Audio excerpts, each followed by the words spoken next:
Hey, what's up, everybody?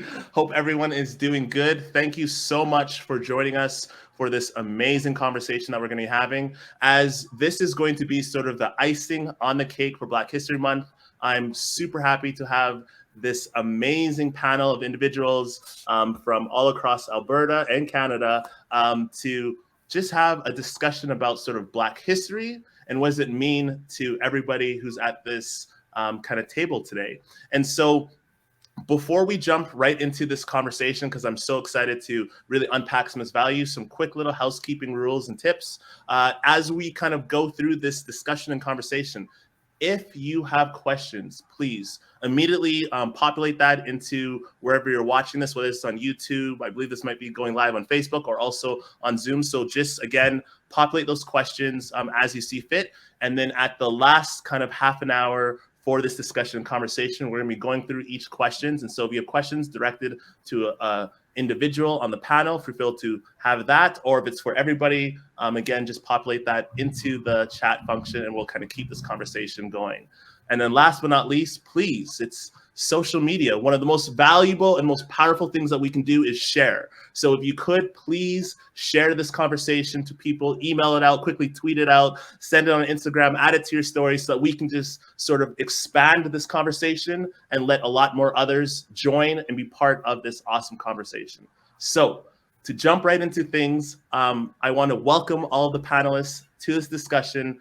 I'm excited for you to tell us a little bit more about yourself. And so if you could, please give me about a 1 to 2 minute introduction about yourself.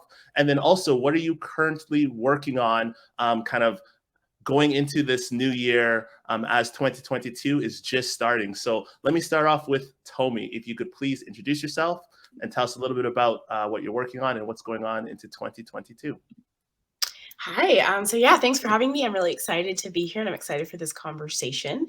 So my name is Tomi. I am the editor-in-chief of Afros in the City. And Afros in the City is a new media collective dedicated to amplifying Black voices in Mohkinstsis, also known as Calgary. So in terms of what I'm working on right now, I'm actually currently a master's student studying public policy at the University of Calgary. And I'm really looking forward to taking that knowledge of sort of these institutions that govern and applying that to what we're working on with Afros in the City and being able to communicate and take a really critical lens to these institutions and kind of unpack some of these systems and policies that govern our day-to-day lives. So that's kind of what we're working on right now. We're also working on growing Afros in the City and bringing it to new mediums, including hopefully audio. So yeah, that's kind of what's getting me excited. Tomi, that is so awesome. I'm excited to kind of learn more about your work, especially when it comes to sort of that policy development. That is essentially a bedrock. It's a foundation for some of the changes that we're all working towards. So I'm excited to learn more and unpack those details. Moving on to Adora, if you could please introduce yourself, share us where you're coming from and where do you reside, and also what are you working on for the new year? My name is Adora Nwofor, and I'm born, raised, and still living the racism dream in beautiful Calgary, Alberta, Canada. I prefer to call it Mohkinstsis because this is Turtle Island, and I'm a comedian, so I'm going to continue to work on comedy, performing. I am right at this moment developing an open mic for a thing that comedians call punch-up comedy, which means that people who may be in the margins or are oppressed or don't really get a chance to do comedy that makes them feel safe can find a space to say whatever they want. And usually speaking on subjects that they don't have a lot of authority over. So I'm working on that as an open mic. I would love to develop it into a workshop where we work out these jokes and then present them eventually at the end of the year. Outside of that, always president of Black Lives Matter, always trying to amplify Black voices, create spaces for them and make sure that they know that there is somebody on their side, whether they are considered the good ones or people like me who are labeled as extremists, radical, and terrorists. It's always nice to be super cute and then distract and dismantle.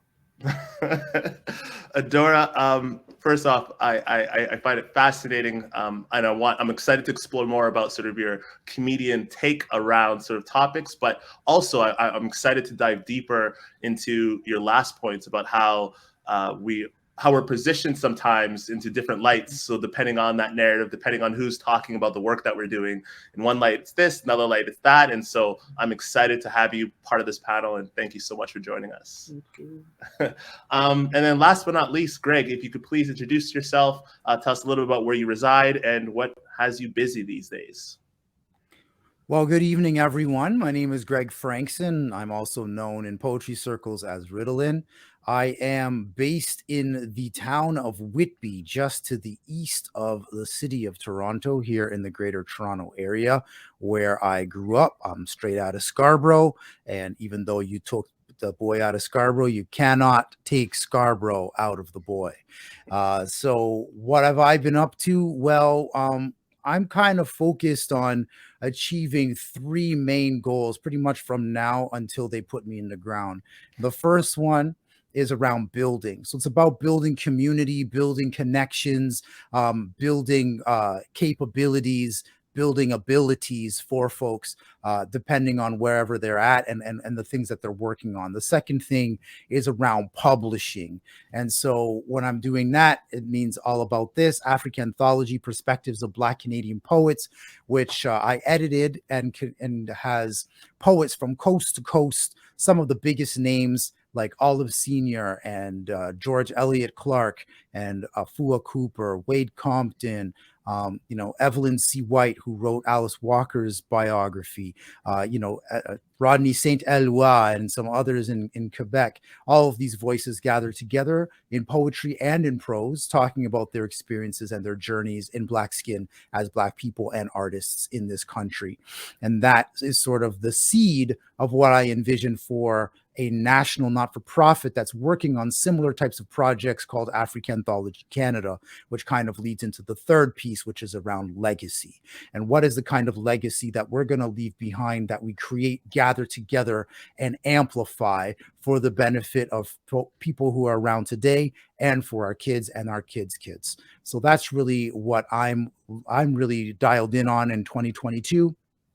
I just released my book of poetry in November called Cerebral Confections, and I'm working on my first creative nonfiction book, which is called Alphabet Soup, which is due out next year. So I'm continuing to work on building, publishing, and leaving legacy.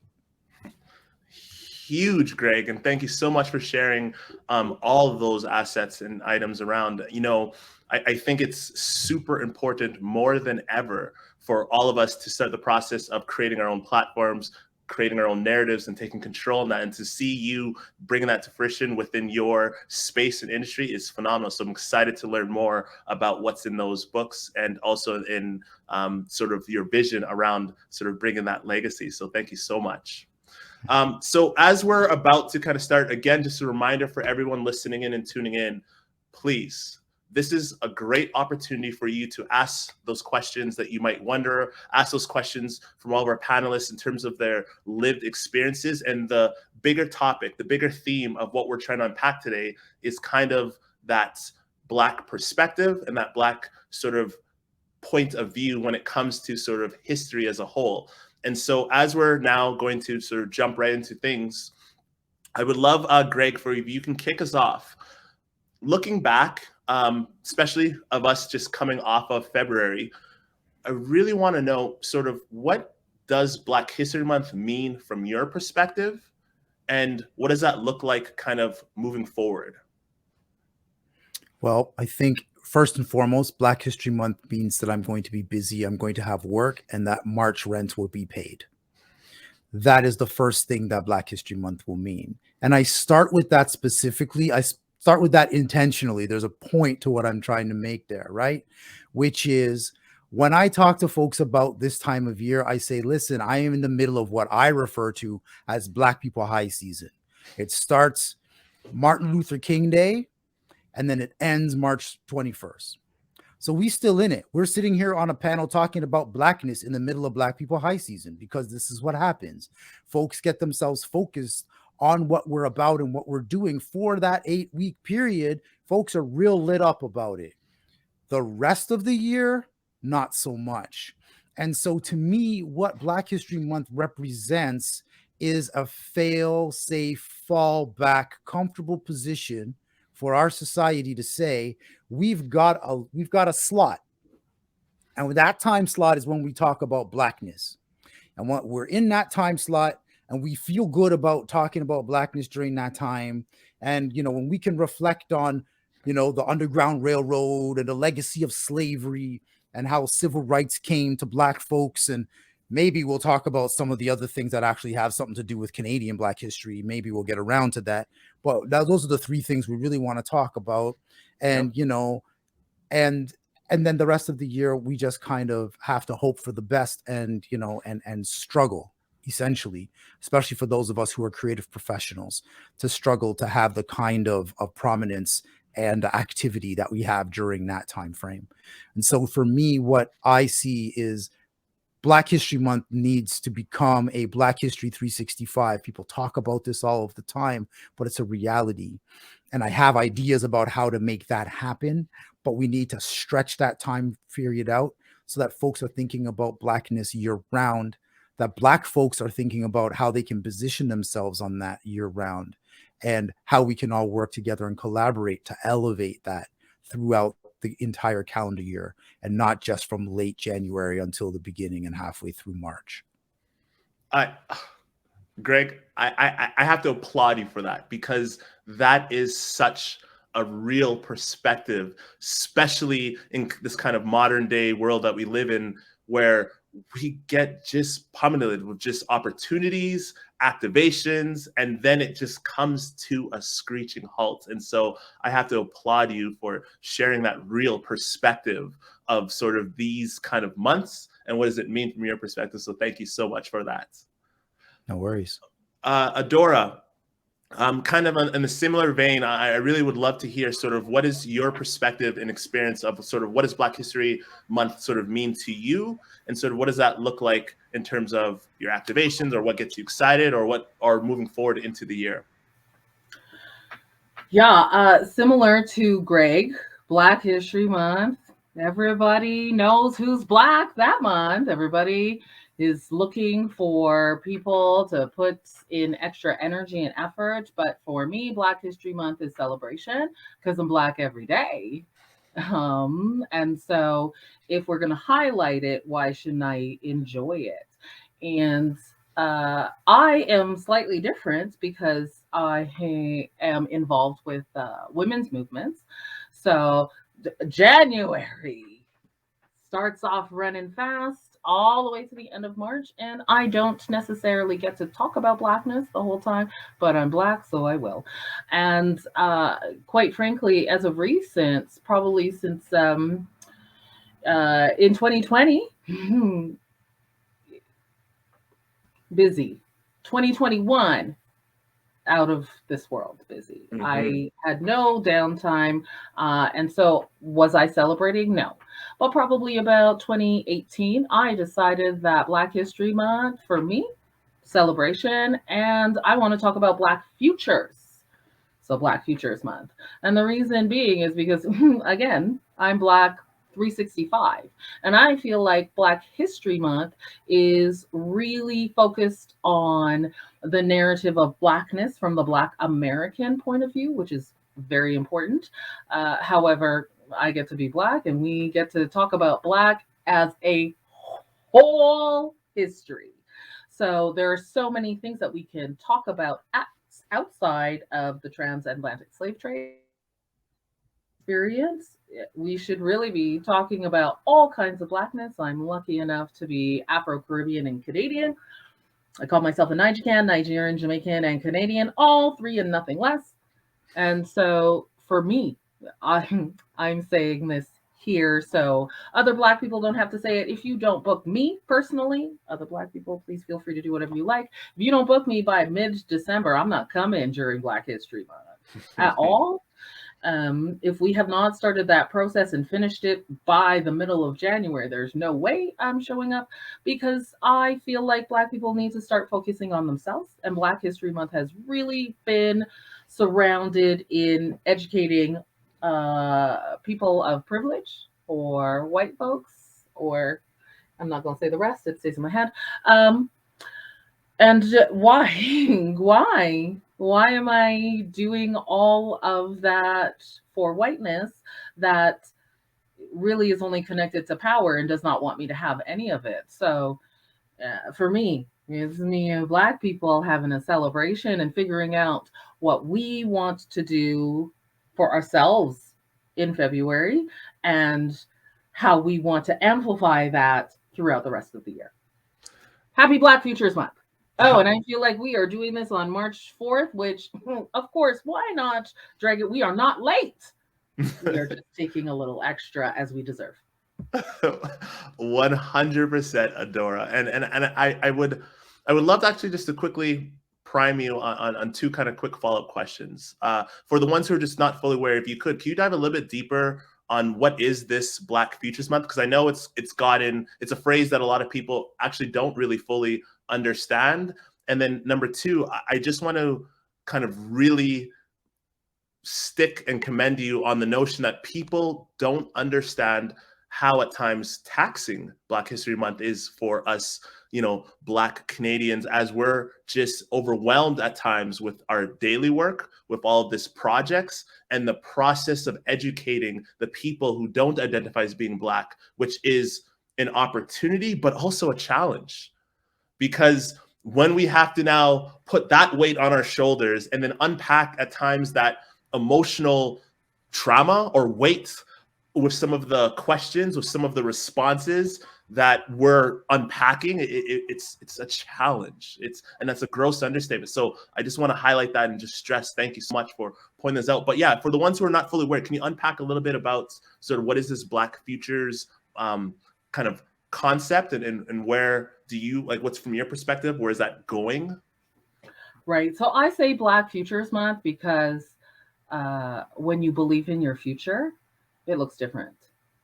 When you believe, when you have hope that the future is bright, it looks different. And so if Black people are only focusing on a history that is foundational to our harm and trauma that's continuing, it's sort of hard to feel like there's hope and like we can thrive in future.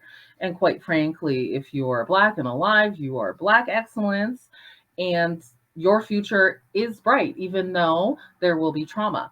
And so for me, I like to say Black Futures Month so Black people know that this is not done in 28 or 29 days. I also want white folks to know that we have a future that we should be investing in.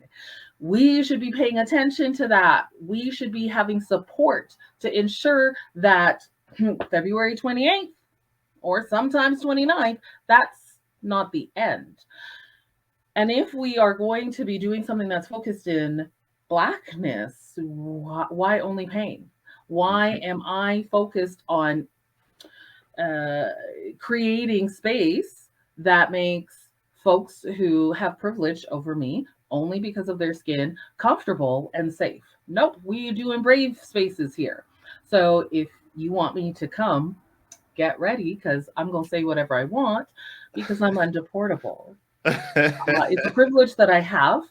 I mean, I also sound like Karen, hashtag not a point of pride, but I feel like if we are having a time where we're focused on ourselves, we should be able to decide what we're focused on and what we're doing. And 365 days a year, whiteness can be found in this society, Turtle Island, everywhere, ad nauseum. And so why am I focused on making that place better with my Blackness? Why can't I make Black folks better with our collective Blackness? And so, no, I don't want it to be a time of trauma. I don't want to be a time of running around and we cannot focus on ourselves or enjoy our events because they are being put on to be palatable for folks who may be fragile. I don't do that. And so sometimes people don't come to my events, but I can guarantee they are incredible. Thank you again, Adora, so much for sharing. And I really love that, undeportable. So that's awesome.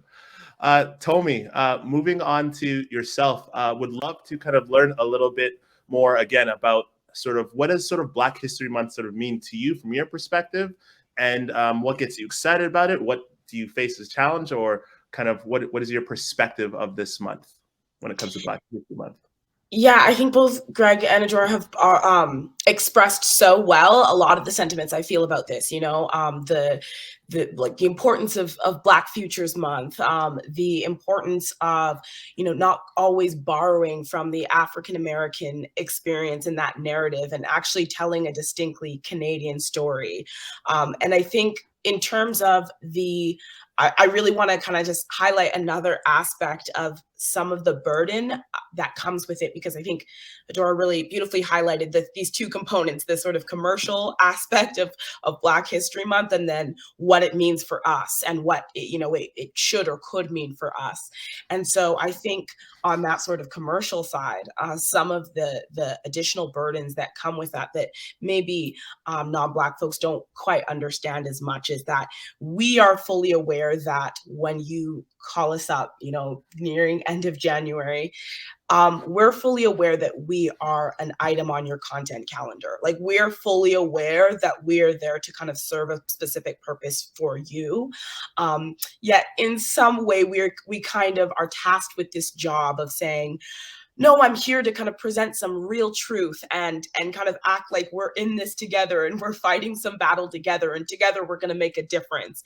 And it's a really kind of odd sort of experience to have. It sort of captures, at least for me, a lot of the double consciousness that I'm living in my everyday life anyway. And so I think that side of it can bring a really strange burden. And so I think for me, and partly something that I am really looking forward to when I think about Black History Month, Black Futures Month, is focusing in a little bit more on, like, what does this mean for me? How do I celebrate during this month? How can I make this month really great for me and for my people? What can we do about this? And so I think that's something that's really exciting. And I think for me as well, a big piece of that is educating myself on this really distinctly sort of Canadian history, because I think what I grew up experiencing and hearing about was this story that wasn't mine, but somebody told me it was mine because I was Black. And they would kind of give me this American narrative, and it was supposed to resonate with me. And obviously on some scale it does, and in some degree it really does. But I think being able to stand up and claim, well, what is and what is not my story. I think that's been a really important part for me of kind of that celebrating Black History Month and Black Future Month. No, that's that's so awesome to kind of hear, and that's such an interesting perspective, because I think at times we underestimate a little bit about I don't know, kind of like that whole experience. And so, no, thank you so much for sharing that point of view. And I kind of have a follow-up question directed sort of at you, where when it comes to sort of the work that you do in respect to sort of the editorial work and sort of designing different conversations, designing even to your own voice and putting it out there, I'm wondering sort of you could walk us through a little bit about sort of what's that process look like from your perspective, and kind of possibly for the people who don't fully understand that experience, how important is it for one to kind of control their narrative or their voice, especially when it comes to sort of that process of, at times, I feel like we as a community get edited in terms of what we can share and how transparent we can be about some of the work that we're doing or stories that we want to share. Yeah, I think that's a really important conversation. And I didn't realize how important it was until a few years ago, and when I had the experience to kind of tell my story for a large platform. And when I kind of went through that editing process and saw how they kind of cut up my words and how they edited it for what they felt was flow, and what they felt was, okay, how do we edit this so that this story flows best? And that's, that's obviously an editor's job.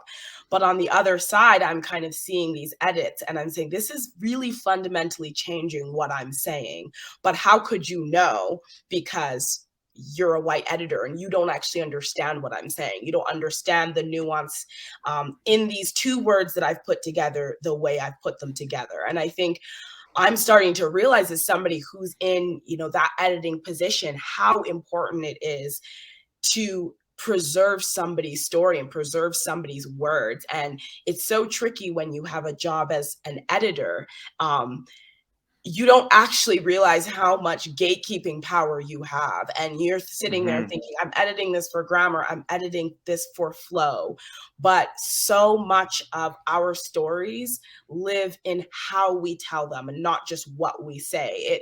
It lives in, the way we say what we say or don't say what we don't say. And I think there are so many nuances there and so many subtleties when it comes to storytelling, that anybody in that process, in the process of helping you tell your story, helping you create your story, helping edit your story for an audience, I think they hold a lot more responsibility than perhaps they realize, especially when those audiences are non-Black people.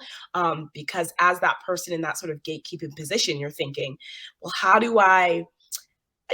do we make this story make sense for the audience? And you're not really realizing that by making this story make sense for the audience, you're actually erasing my truth a little bit. And I think that's a really, really serious challenge. And it's a really, if you're going to be in that position, I think it's something that needs to be taken really seriously. No, and thank you so much for sharing that, because I think for a lot of the people who might be listening on to this or watching this later who identify as not being Black, that is such a fundamental, important thing to be mindful of, so that then you can start the process of going down, whether that's around ensuring that you're keeping that, I guess, story, keeping those words, keeping that kind of information as pure as possible without stepping on those stories. And so, no, thank you so much for kind of sharing that perspective. And moving on to yourself, Adora, I can imagine when you're on stage, and through our conversations, I've realized quite quickly, you are not afraid to kind of communicate to the fullest extent what you want to express. And I want to kind of get a better understanding of how do we, whether us as Black community, kind of show up as ourselves to be comfortable in, and then also from the perspective of people who don't identify as being Black. I'm wondering if you can give them some perspective around why it's important for us to show up as ourselves. Yeah, I'm going to say that I'm courageous because I'm terrified. I'm very often afraid of the response that I'm going to get, because it's not often a good response. And the reason I do stand-up comedy is because I can say what I want. I decide whatever I'm saying, and I can change at any moment with the audience, depending on whatever their feedback is. And the reason for me that it's very important to be authentic is because stereotypes. So, I mean, the first thing that happens when people see me is that I'm 6'1", and now I have blue hair. And so it's seen as a threat. And Black people are very often met as soon as they walk into the room as a threat. And I'm not. I don't have to be. And good vibes. Self-defense is not violence. And so it's so important for Black people to decide who and what they are, and to feel supported in saying so, because our stories are often told for us, decided for us, and then they are told outside of context and made to make us look, take away credit, or vilify us or criminalize us. And that is not what we are about. We're the blueprints, where everything that is good can be attributed to us. Everything that is slightly uncomfortable can be attributed to having the experience of wanting to oppress us. And so when I see Black people in the world, I show up ahead of them and say anything I want, because I know that that now makes it a little easier for them to be maybe a little less palatable, maybe to stand up and say, hey, no, I don't like that. That's not who I am. When people see the blue hair, they're like, oh, that's not in nature. I did have a gentleman the other day say to me, I love your hair. Is that real? I said, it's on top of my head. How much more indication do you need that it's mine? He did not like that because I, right in that moment, challenged him trying to take credit away from me, a stranger who you don't have any idea who I am. Quite frankly, when we talk about Black excellence, Oprah can show up places and people will try and criminalize and vilify and take away her credit. So that's a very powerful person on earth.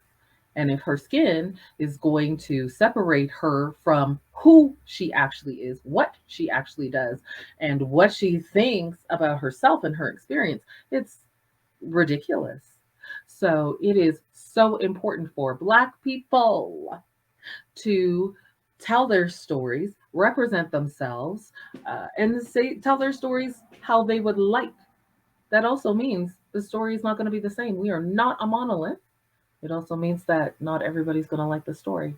It's not always going to be politically correct. I'm never politically correct. I don't know why that word came out. It will not be necessarily what I appreciate, or Greg or Tomi or yourself appreciates, but I think it is very important for Black folks to be able to be authentic, because we are all on a growth journey. So the folks who don't know about, enslavement or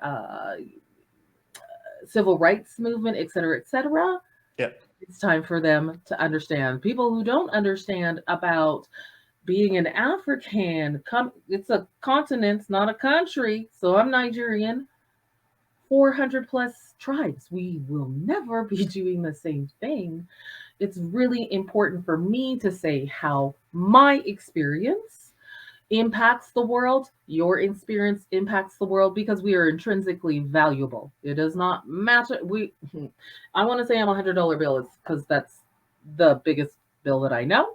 And quite frankly, it's brown. And so every Black person, in my opinion, is at least $100 bill. And it doesn't matter what we've been through, where we go, what we say, what we do. We are still that $100. Our value is still the same. And if we can just get folks to understand that we are people and a story before your perceived threat, it just gets easier and easier to navigate this for myself, for others, because racism harms all of us, quite frankly. So I want to encourage Black people, even if your voice is shaking, say it. And if you are still afraid to say so, please bring me. I will stand behind you and make sure that everybody thinks that I'm the threat, not you. And real quickly, there's a quick follow-up, and thank you so much for showing that education, that perspective. But I'm really curious for some of the people who are wondering, like, how did you build that conviction? How did you build that fortitude to show up as you are, because you are that $100 bill? I'm an old lady. So I was a Black person in Calgary in the 70s. And so every day somebody called me ugly, somebody called me fat, somebody called me too dark, or the N word. At 2 years old, I knew I wasn't safe, and I want to live. And so for me to live, I knew that showing up as the biggest, darkest person on a regular basis, it meant that I have to do more. It's unfortunate. And because I know that, because I'm born in Canada, I'm a Canadian citizen, I have my passport, I know that that's a privilege. And I know that because I did not see people being able to say anything they wanted and fight racism, which is the racism dream, I understood that it is going to be something that I'm going to have to do for other folks, because I Yep. can only imagine the person that I would be if I saw that on a regular basis. If I knew that just because somebody called that Black person bad does not mean that they're bad. Black people are we don't have to be unified because white people are not unified, and look at all the stuff they're getting done. So quite frankly, I just want Black folks to know that if you are doing your best, you're doing the most. Even if you're making a mistake, make the mistake, because that's how you grow. That's how you find out if you can continue to do this stuff. So I just kept advocating for myself, knowing that hopefully it's going to help someone else. Oh, thank you so much for sharing that, Dora, and I totally agree. And for everyone again who's listening, feel to populate your questions. In the next 30 minutes, we're going to start diving deep into all the questions to answer. But for now, just keep feeding all those questions, and then we're going to go back to those later. Greg, you mentioned before sort of the value of conviction, of sort of creating your own story, having your own legacy. And in addition to that, through your books, you are documenting and sharing your experiences, sharing your stories that you want to tell. And I'm wondering if you can kind of fill us in sort of the process of why is that important for us to tell as a community, for yourself to tell and share your stories from your perspective, and also how can people sort of utilize that skill set, that value of creating and being part of our own narrative? Well, see, that's an interesting question because for me, obviously, I began, as a little kid, just writing poems for myself, and then eventually I got into hip hop. So I would express my writing in music, and and I'd be, I'd drop a flow, with my 8 bar hook and my 16 bar verses, but I would be spitting about what was going on in the world, and I always was rapping about what was up, and there'd be the occasional brag song in there, but generally speaking, it was about like what's going on.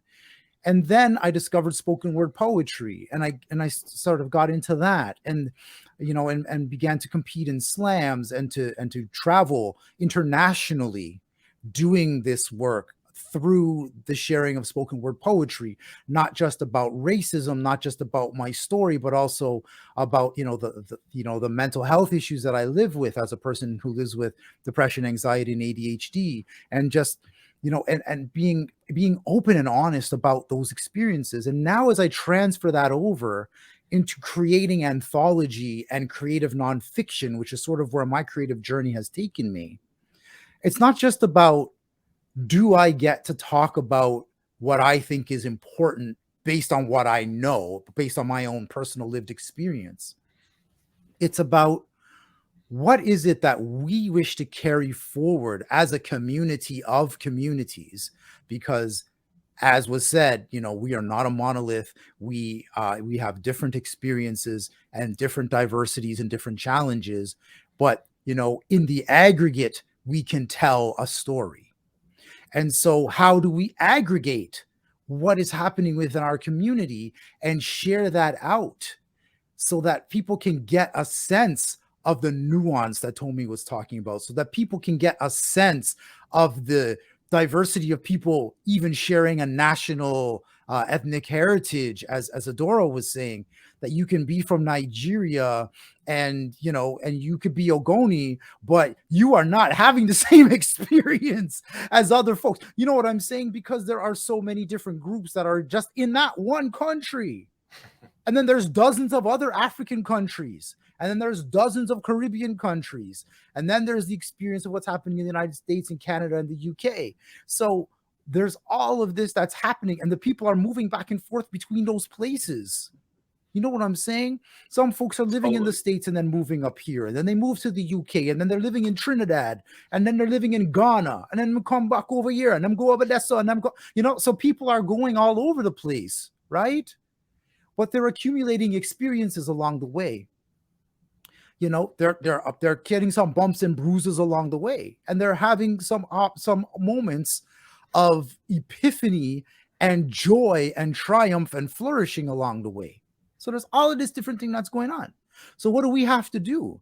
We have to take it within ourselves to put our stories down.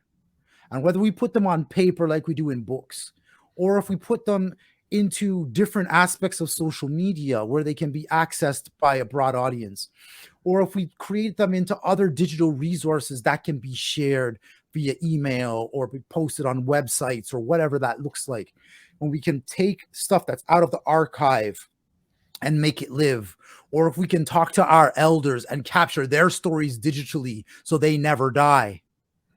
Whatever it is that we're doing, we need to aggregate those stories and then project and amplify them through whatever avenue is available to us.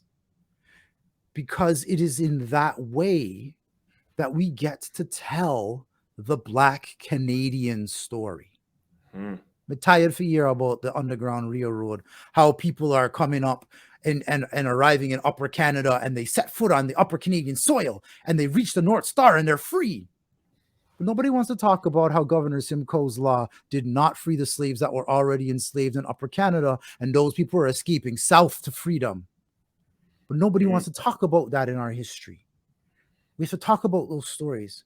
Nobody wants to talk about that for 150 plus years. Every year on August 1st, they have celebrated Emancipation Day in the community of Owen Sound, Ontario. And people are like, why would they be celebrating that in Owen Sound? Because that was the northern terminus of the Underground Railroad in Ontario. And that is where there are Black communities in the Bruce Peninsula who take pride in the fact that they are descended from escaped slaves. And we don't tell those kind of stories in this place. And so that's why I talk about when we stretch it out across the whole year, then you know what we can do? Adora, you're going to love this. We're going to crop up every 6 months, bro. Because in Ontario, they have declared Emancipation Month for the month of August. Emancipation Day is declared through the federal parliament for across the country on the 1st of August. We're going to reclaim August for Black people them. And then we're going to jump off on that because it's a nice month. It's the middle of the summer. Different festivals have been going on. Caravana happens in August, bro. All of this stuff is going on. And so I want that to be a time for us to celebrate, go out of doors, find ourselves in parks, walk up and down streets, have parades, have parties, throw a bashment, whatever you have to do, right? To celebrate Blackness and celebrate Black culture in this country. And we can then jump off of that and come back around into February when it's cold and everybody wants to be inside, and we can do the studious thing and talk about Black heritage, Black history, Black futures. And we can really dial in on that. And then when we're done that in February, we can jump off and say, and now we're going to ramp up towards the celebration in the summertime, bro. And we're going to be telling you all about stuff that's happening all the way up to that. And then when we're done that, we come back around and we say, and because we were celebrating, we come back, you know what I'm saying? And we just make that 365 that way.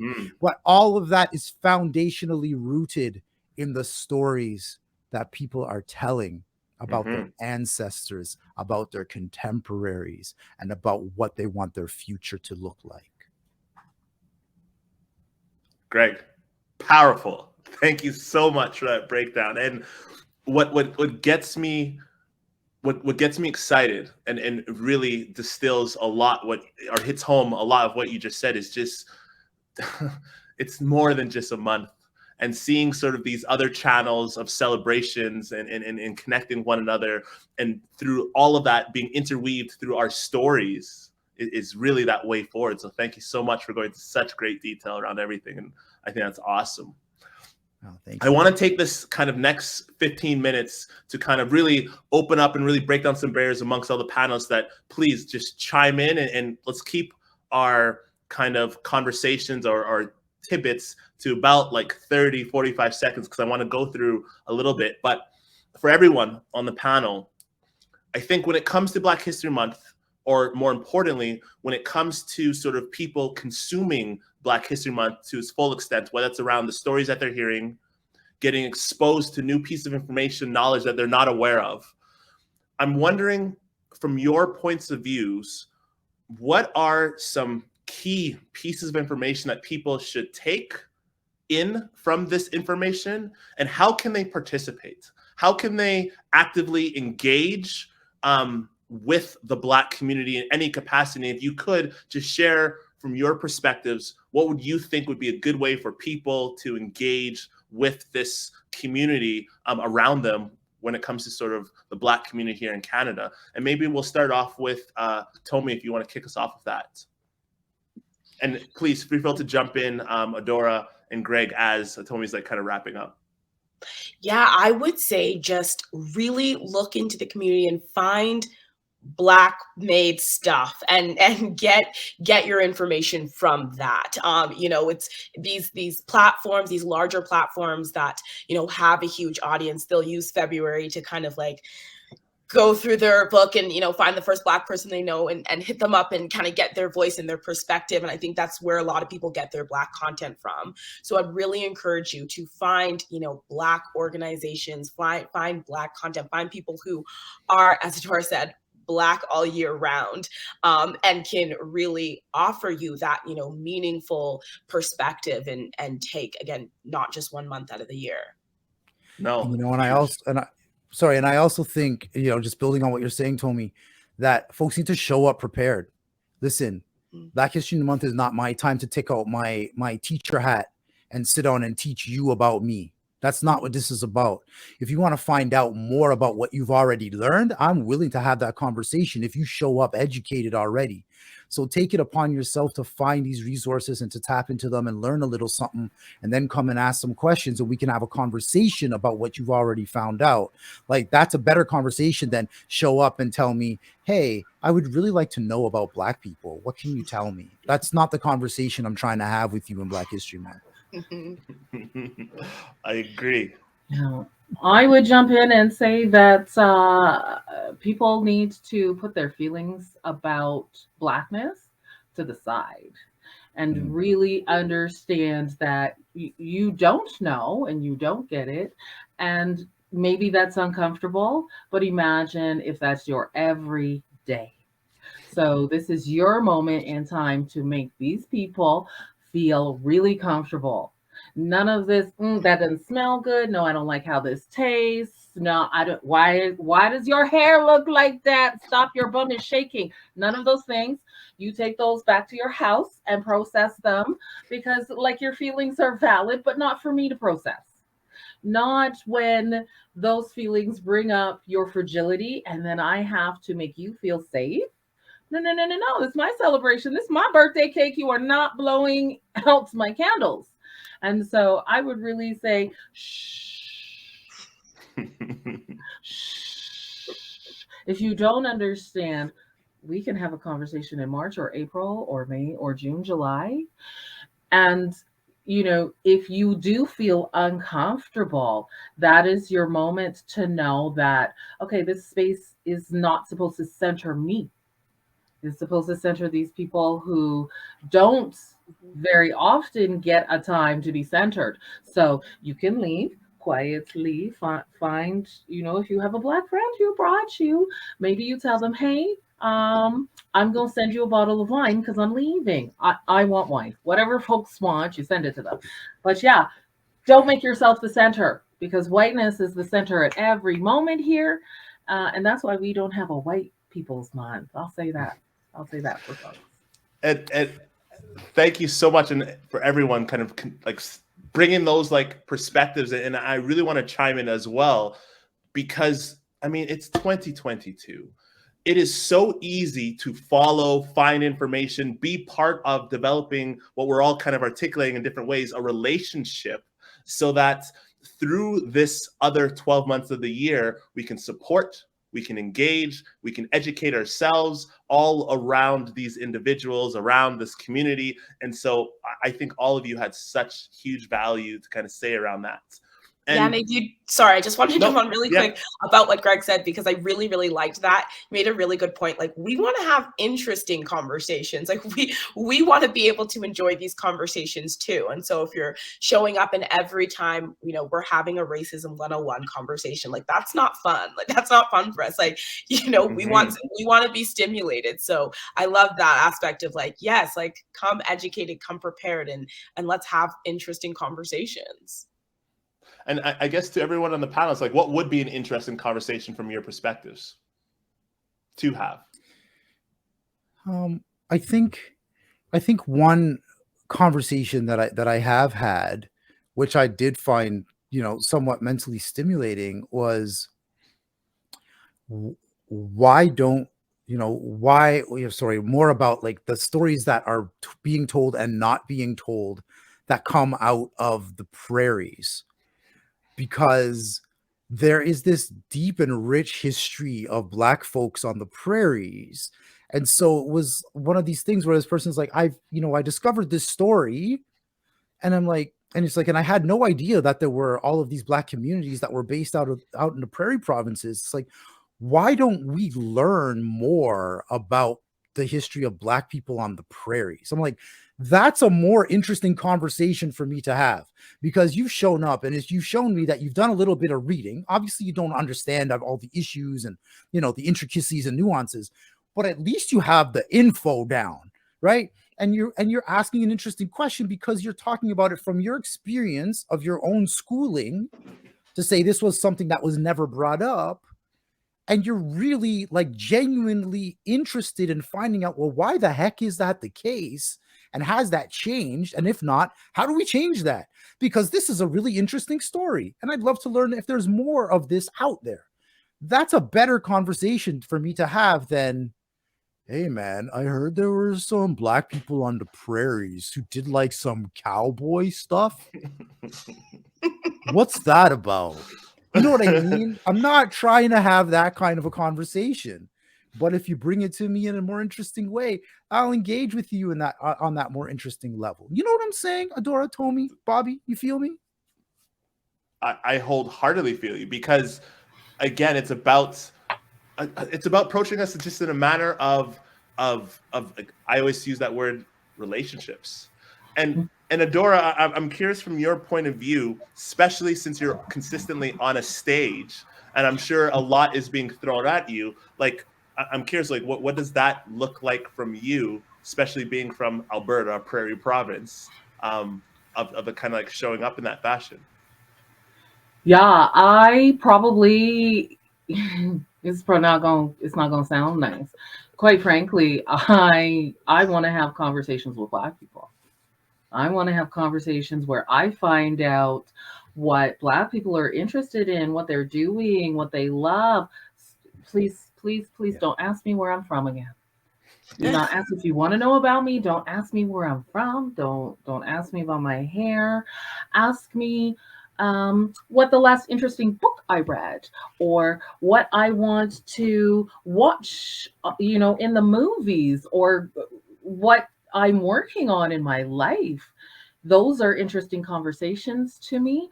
And the reason I don't like people to ask me where I'm from is because I know that it's going to pigeonhole me into what they think I am, rather than allowing me to tell you, you don't get to decide for me. I also don't like to be asked where I'm from, because people don't believe me the first time I say it. And so, am I a liar? No. From Calgary, born in Calgary, still in Calgary. The most interesting conversations I have with people who are not Black is not about how they feel about Blackness, or how they are their proximity to Blackness. I want to hear about how they are interesting. And so you don't have to be anything Black to be interesting. And if it's Black History Month, maybe again, you don't need to be the person at the center of the conversation. I feel like that's kind. There's times that I know I have to ADHD here too, so I will be quiet. But I really want people to be interested in what I'm saying and ask me questions that will humanize me, that will humanize my experience, not that will make me feel like I need to be defensive, or that I'm being criminalized, or I have to stand up for everybody Black. Everybody Black ain't great. Everybody white ain't great. Everybody everything ain't great. And so I just want to have the conversations that make sure that I know who you are as a human. You know who I am as a human. We're building a relationship. Well, 100%. And again, thank you for that added perspective, because I can tell you so many times constantly that I'm quite quiet in the room just because of the room that I'm in. And so if I understand sort of sometimes the importance of me being quiet, because even myself I have certain privileges, why can't others, especially people who don't identify as Black, still carry that same weight of understand that, hey, maybe there's many times that I should be quiet in this room and not be the dominant force to kind of echo or have that one last 2 cents in. So thank you again so much. So as it's right now 6:30, we're going to jump right into Q&As, because I think there's a lot of questions. So if you have a question, please just populate that into the chat wherever you're watching this, and then we're going to be able to pull those up and kind of go through one by one. And so I'm going to start at the top where, again, Stephen, thank you for the compliment around our looks and aesthetics. And I think that builds into the framework that we've been saying, like how we're not a monolith, but we actually look different, we come different. So thank you for that kind comments. But the first question that I have actually is directed to Tomi. And so maybe, yeah, so there it is right there. From your perspective as an editor, what should editors do to cater to sort of his or her audience and without losing that narrative of writing? And so, yeah, if you could share a little bit, Tomi, about that. Yeah, I think, well, first of all, I think we need way more Black senior editors. The media landscape in Alberta really needs some work. So I think that's definitely something that, we need to work towards. But, as an editor, just kind of being in that position where you have, you have somebody's story that you're working with, I think a lot more collaboration is required. I think it's really, really important to work with your writer. And I also think, as an editor with this publication, it's really important to ask, like, do I actually want this person's story and this person's perspective? Or do I just want to be able to have said that I made space for racialized voices or, whatever, because that's a really distinct difference. And if you are genuinely wanting this person's perspective and this person's voice, then I think it's really, really important to collaborate with them. And when you're kind of looking at their work and saying, okay, maybe this is redundant or, this is not really relevant to the story, instead of saying, okay, I'm going to cut this down, I think it's really important to send it back to them and say, hey, is there a way to get this to 500 words in a way that actually preserves the integrity of the story? Can you take a pass at it first so that I have an idea of what components of this are really important to you? And then maybe we can workshop this back and forth, because it can be really discouraging to kind of have an editor send you back your work and have them cut elements of the story that they felt were insignificant or they felt were redundant, that were actually really key to the integrity of your narrative. Oh, thank you so much. And I was going to point to you, Greg, if you want to weigh in on this question too, because I know you probably have lots of perspective on this. Well, yeah. Well, I mean, I just finished editing a book where I've got like almost 20 people in it who have all of their different ideas and their perspectives and whatever. And they're Black people, and their experience is coming from a place where, some of the initial edits and suggestions that I made on things that needed to be changed or removed or whatever, and folks came back to me like, no, this is critically important and this is why. So if editing isn't a conversation, if editing is a dictatorship, then that's the point at which you injure the voice.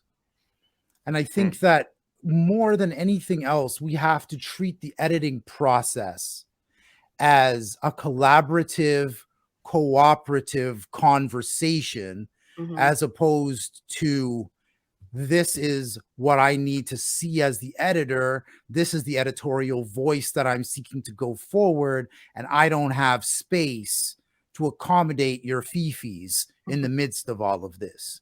So we've got to be cautious and make sure that the end product is comfortable for the writer and that it still is able to fulfill the general idea of what the editor needs, but not so much so that the editor's needs supersede that of the contributor. Totally. And before we move on, actually, Adora, I actually want to ask you, being an individual that's, again, always on stage, performing on stage, doing your comedy. How important is it from your perspective to make sure that you have the freedom as a comedian to tell your jokes, tell your narratives, and tell your stories from your perspective? And also, how do you ensure that whenever you are approaching your stages? Oh, it's the most important to me is that I can be authentic and genuine and say anything I want. I also understand that that is a privilege and I have to be responsible with it. And so I don't use Black women as a punchline because we ain't. Right. I know that there are many people who will not put me on stage because I don't do so. I know that there are lots of people who will not put me on stage because I love a punch up. And so those are the stages that I go to. And if people don't want to hear me, I create my own space. And so I did that February 13th. I had a show called Snickers, a punch up comedy event. That is what's going to become an open mic. And I kind of use Snickers because, I mean, I'm kind of cheeky. And because I'm on the stage all the time, people will give me their feedback right away. Sometimes it's difficult. Mm-hmm. And I very much so in comedy am like, if you want a better story, if you want a better joke, give me a better experience. So that's not the story I'm telling. Because I'm not going to lie and say, 70s in Calgary, nobody said the N word to me. They were using it hard ER. And that's part of why I don't hard ER in comedy. Because I sound like Karen, and lots of people want to hear Karen say that. But I am also hoping that people will think about the joke. And so I've been doing a joke for about 7 years that I call the ass quake. People want to say it's the twerk. I'm like, ass quake was before twerk. I do isolations on my bum. Really, the joke is about how people, it's an awkward experience to meet somebody the first time. And so if you think it's awkward with me, why would you come up behind me and touch my bum? Because my milkshake brings all the boys to the yard. And quite frankly, I do it all back because then I can talk about how people do not care about what my experience is because they cannot see my face and they are not seeking it out. All they are seeking is to objectify me. And so this is why it is very important for me to be able to control what I say, for me to write my jokes or collaborate with people that I think are going to create something that is going to be impactful and enjoyable, even if it's uncomfortable. Comedy is uncomfortable the majority of the time. Why are they saying I'm uncomfortable? Now, if you want to know where to find Black comedians, I mean, here I am. There's 2 Black women in Alberta. I have been the only Black woman 13 years. I think there was another woman, I think she's under 5 years. And so it is so important for us to talk about our experiences within comedy because how do we find out how we make more space, how we make more opportunities, how we have more access and support? So important. Also, when we are talking about editing ourselves, what do we want out there and what are we willing to deal with? So sometimes I have a joke. My name is Nwofor. That's 6 letters. It starts with an N and ends with an R. What else does? Nwofor. That's how we gonna end it here. But it's very important because nobody else would really be able to hone in on that. And so I would like to see more Black people in every kind of authority because we've been tokenized so long that it's really difficult to bring somebody else up. It was really difficult for us to be authentic and do and say what we want because we are not supported. We are constantly proving, and we don't have to do that anymore. The proof is in the pudding. We're the blueprints and everything incredible is being appropriated from us. I shouldn't say everything, but a lot of stuff. 100%. And again, Adora, I'm a big fan of the way you phrase things and your analogies because you hit it right on its head across the board. So thank you so much. A quick little housekeeping. If you guys have any questions, please populate that on your channel, whether it's on Facebook or YouTube, and we'll kind of get down to the list. And so moving on to sort of the next question that comes down, and this question is directed to all the panelists. Joanna asks sort of, what is your #1 recommendation for who to read, what to see, and where to find content from Black Canadians? And so maybe we'll have Greg, you kick us off on that. Well, I don't know if you guys spotted me, looking around on my bookshelf that I've got lined up behind me, because I have many books about the Black Canadian experience all across my bookshelf, from all over the country. So I pulled 5 books off of my bookshelf. I know you said there's one, but this is, like I said, we are not a monolith. There's no one book that's going to do it. So you got to pull it together in pieces. The first piece that I would give you is this amazing piece right here by Afua Cooper. Her magnificent work, The Hanging of Angelique, that talks about the history of slavery in Canada.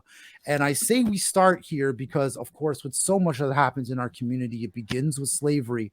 But it's really important that people understand the history of the institution in this country, not talk about Caribbean slavery or American slavery. And you see how thick this book is? There's a whole leap to tell. And so if anybody tried to tell you, oh, slavery wasn't that big of a deal in Canada, tell them to read The Hanging of Angelique and then lick them in their head for telling you something so stupid. The next thing that I would give you is The Great Black North, edited by Kavan Cameron and Valerie Mason John. This collection came out in 2013. This is the first ever contemporary collection of Black Canadian poets from across the country in all of the different disciplines: page poetry, slam, dub, spoken word, all of it. It's all in here, and all of the top poets. There's like 100 poets. I don't know how many. There's so many poets in this book. You want to have a good sense of where Canadian Black poetry is right now? Read this book. The third book is actually answering another question that was asked earlier, which was around how difficult it can be to find stories about Black people on the prairies. This wonderful volume that was done by Karina Vernon, which is the Black Prairie Archives. And this is an anthology of stories and of creativity that comes straight from the prairies. Again, do you see how thick this book is? There is a whole lot that is here that people can sink their teeth into to get a better sense of the Black experience on the prairies. So that's the third book. The fourth one was put out just a couple of years ago with some stories and some kind of narratives, a little bit of creative stuff. This was edited by Whitney French, which is called Black Writers Matter. This was a really excellent anthology that was done, and folks can take a look at that. And then the final book that I took was this one that's done very recently. It's called Africanthology, Perspectives of Black Canadian Poets. And it was edited by a guy named Greg Frankson, but it has poets and their stories and the power of the stories that are in this book to take us to the next level of where we need to go as a community. If you want to get started and have a good sense of what's happening in the Black community and where we've been and where we're going, start with these 5 books. Thank you. I noted 3 of those books that I need to get and make sure I consume. So thank you so much for sharing all those insights, Greg. And maybe Tomi, I don't know if you have some books or resources to point people towards who also might be looking for added information to read and consume. Yeah, unfortunately for me, Greg is so well read, and so just listed off these amazing resources. I'm like, I have one, but yes, highly recommend the Black Prairie Archives. That was just such a game changer for me and kind of my journey of really understanding a little bit more about like, wow, Black people on the prairies exist. It's not just me and like a handful of other people. And I really, really love that. Also a big fan of Omaira Issa, a really great journalist who did the entire Black on the Prairies project. And so there were some really, really great stories in there. And just her reporting work is awesome. So highly recommend checking that out as well. Cool. Thank you. And moving to yourself, Adora, do you have any resources or books that you'd recommend for people to consume that might be wanting to learn more, understand more, or just get more perspective in education? And so, listen, I went straight to Google. And I found a fellow Calgarian who no longer resides here. I wonder why. I wrote it here. Washington Black by Essie Edguan. Okay. Fellow Calgarian. I don't remember the prize that she won in Canada, but she's award-winning author in Canada. I also chose Hurricane Summer by Asha Broomfield, another Black woman author.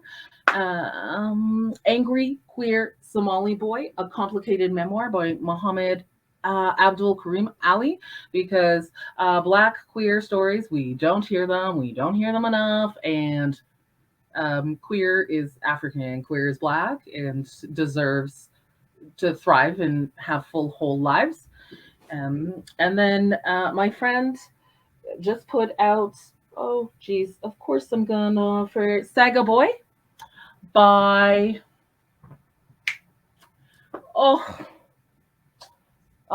John Orpheus. Cool. He is also a musician, and so I feel like there you'll be able to find something, whether it's fun, whether it's heavy, there's so many things. And truly, I know about some of these books, but I truly went into Google and I said Black Canadian authors, and I got 17 authors from February 8th, 2022. That's when the article came out. And so Greg told me so many books. So many books. No, totally. And just to quickly add to the same thing, I'll point to one resource. I'm one of the co-founders with another individual who's in this thread named Greg Davis around a local magazine called Melanistic Magazine, which is a publication that comes out here in Alberta. And so it's a great resource where we try to amplify certain stories that's happening within each of our communities here in Edmonton and also in Calgary. And so I think that's also a great resource if you're trying to kind of listen to and learn more about what's happening in some of the smaller areas and things like that. Okay, so moving down the road with some questions. Let's see. Kind of scrolling through. Okay, a lot of comments and people thanking. So not too many other questions are being populated. So maybe, as again, for everyone who has any questions, feel free to populate it. But maybe for all of the panelists here, I'm kind of curious if you guys all could take maybe like about 2 minutes and kind of share some like last thoughts that you want to leave everyone with, just in reference to, again, moving on into this new year as Black History Month is wrapping up. What are some like last thoughts, last minute, possibly questions that you might have? And before we do that, maybe I'll quickly ask this question to yourself, Adora, around what are the best suggestions to engage non-Black folks who present innocent by association? So I'm going to say how I do it, which might not make every Black person feel safe when they're doing it.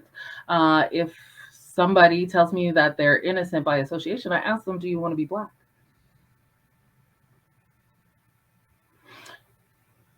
And I have never heard anybody who is not fetishizing Blackness say yes. And so, quite frankly, it really makes the person feel like, okay, well, what am I supposed to do? A safer way to do so is to let people know that, okay, racism is also systematic. It's not just a microaggression, it's macro aggression. So it's systematic. So it can happen when we watch TV, when we look at media, when we are seeing news articles or marketing or going into a store or Black History Month, when my kids don't get Black History Month at school. And so all of those places are actual racism. And so if we want to do something to change racism, silence is compliance. You can also tell them that. So if you're innocent because you have not done anything, you are now guilty because you didn't say anything and you allowed it to continue. And lastly, the only way to get rid of racism is to be anti racist. The only way to say, I am not part of the problem, is to actively be anti racist, which plethora of things. We've been talking about anti racism for a long time. So get on Google. You can find a few things. Stop asking your friends. Please, please, please, please, please stop asking your friends. They've told you 49 times you ain't done nothing. Put down your money. Stand in front when we are allowing you, when we are in harm. Please don't stand in front of us when we are speaking to help. It's not helping. And so if somebody feels like I haven't done anything, a safe way to say you are not innocent by association is, what are you doing? What do you think that you can do to make it so that I am not facing racism? And if this is your friend who's asking you and you feel comfortable, I would say, what would you do if somebody called me the N-word? What would you do if there was overt racism? Because if you don't have an answer for that, you are not innocent because you're associated with me. And please never, never, never, never, never make yourself innocent by using another Black person. We cannot have Black people standing in front of Black people to allow racism. It's ridiculous. And like I said previously, we are all on a journey. Not every Black person understands everything about racism. Me, myself, I was born in it. There is not a moment of my life that I was allowed to develop and figure out who I am and what I want to be while I was amongst Black people. It is not a privilege. It is not a privilege. It is a privilege for me to sound like an evil woman or to not have this Afro Jamaican, it sounds like Scottish accent. And so if you want to be innocent by association, the only way that you could do so is to be a Black person who is associated with another Black person, actively being anti-racist. Yeah. And so let me just jump in on this too, because I do because I Adora always kind of knocks it out the park, and then I'm just like, and another thing, after Adora's done. But no, but really this is, and I manifest this kind of conversation and confrontation that Adora is referring to by saying, I asked them, are you not racist, or are you an anti-racist? That's my question. That's what I say to them. Are you not racist, or are you an anti-racist? Because if you are not racist, all that comment means is that you are not actively doing things to harm Black people or other people of color based upon their racial identity. While that is a good thing that you're not doing that, it also means that you are not doing anything to prevent those kinds of things from happening either. You're sitting on your hands, you're on the sidelines, you're not doing nothing. So, what are you going to do to fix the problem? And if you're not engaged in thinking about engaging with others, about acting on your own or in concert with others, about actively combating racism in some way, shape, or form as a part of who you are and what you do, then you are not helping to solve the blasted problem. The other thing that I wanted to comment on was, I know that the ladiescorner.ca comment that was up was like, how can Black people show up as Black people authentically every day? I think this is kind of a slippery question, to be honest, because the first thing you have to ask is, what does it mean to show up? And then you have to ask, what does authenticity mean? And then you have to ask, what do you mean by Black? Because if you're showing up as an authentic Black person, who's defined what an authentic Black person is? Who's identified what that authentic Black experience is supposed to look like? If we are not a monolith, how can there be a definably Black experience or a Black perspective or a Black way to be? There are multiplicities of that. Mm. And so showing up authentically as a Black person every day means showing up as yourself authentically every day. And if you are in a place where you do not feel like you can authentically be yourself, you are in the wrong place.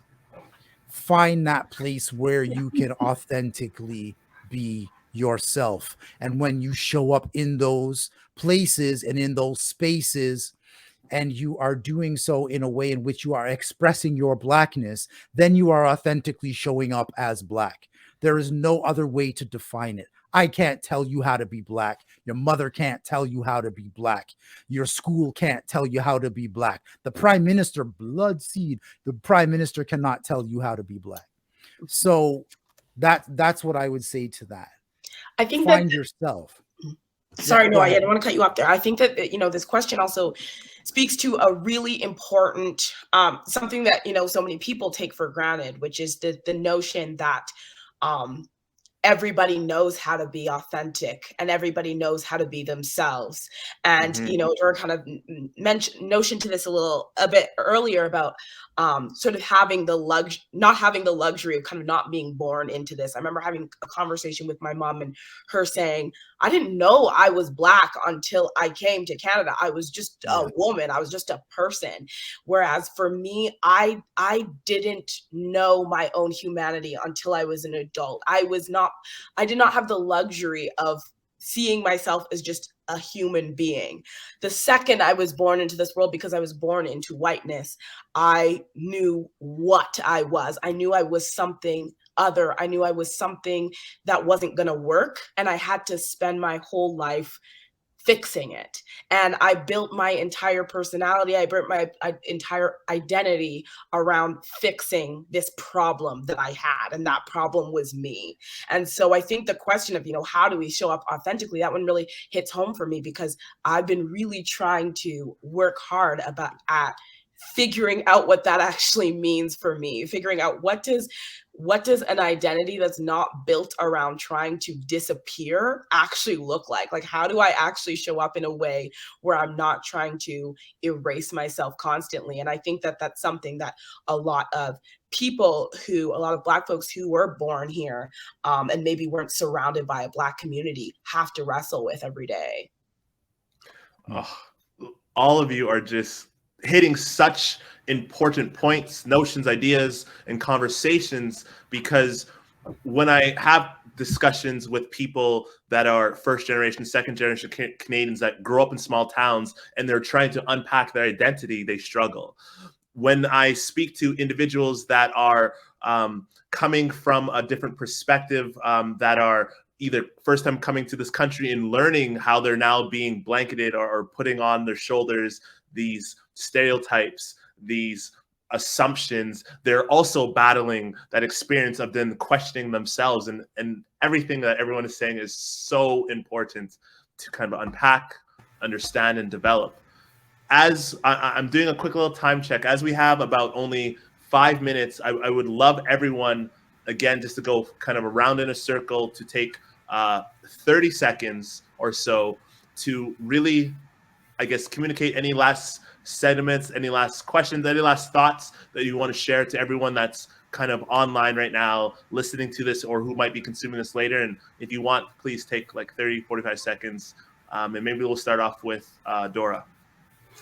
I really want to say that Black people, like as the president of Black Lives Matter, as an anthropologist, as somebody who has been studying this, and an old person here, if you're alive, you're being Black. It does not have to fit into any place because we are the blueprint. Everything that we do is authentically Black. And though it might not seem that way, though people might try to discredit us, that is not true. And so if you're alive and if you're living your life, I mean, if you sound like Karen, you can still be authentically Black. I also want to say that if we are not alive, there's no way for us to change. There's no way for us to grow. And I just want to say I love being Black, and it is never. Please tell me it is not to say that you are saying that is innately a problem. Uh, Racism is the problem, and people like Tomi and I, who are born here, are socialized to believe that the Blackness is the problem. It is not. So I want you to embrace it, whether you seem weird or odd or stuffy or whatever it may be. Whatever your Black is good. I'm proud of you.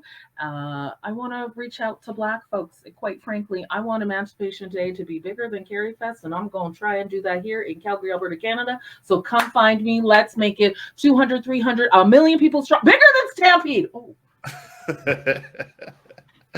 Thank you so much, Adora. Let's go to Greg. Last kind of information segments or just things you want to share with everybody. I'll just say 3 things really quick.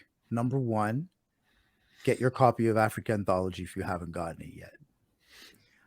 Number 2, we need to have more conversations like this every week of the year. And the third bit, I will just conclude my contribution with a poem. It's called Fortitude Prayer. My body is a temple that I honor with respect and treat like a blessing from above. My mind is the power and foundation I set, made of strength, intelligence, and love.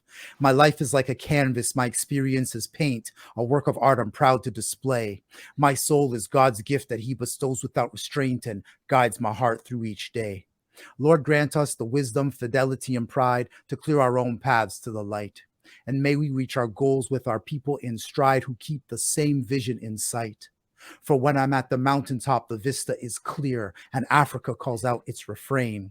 God grant our great people elevation over fear and the unity to reign once again.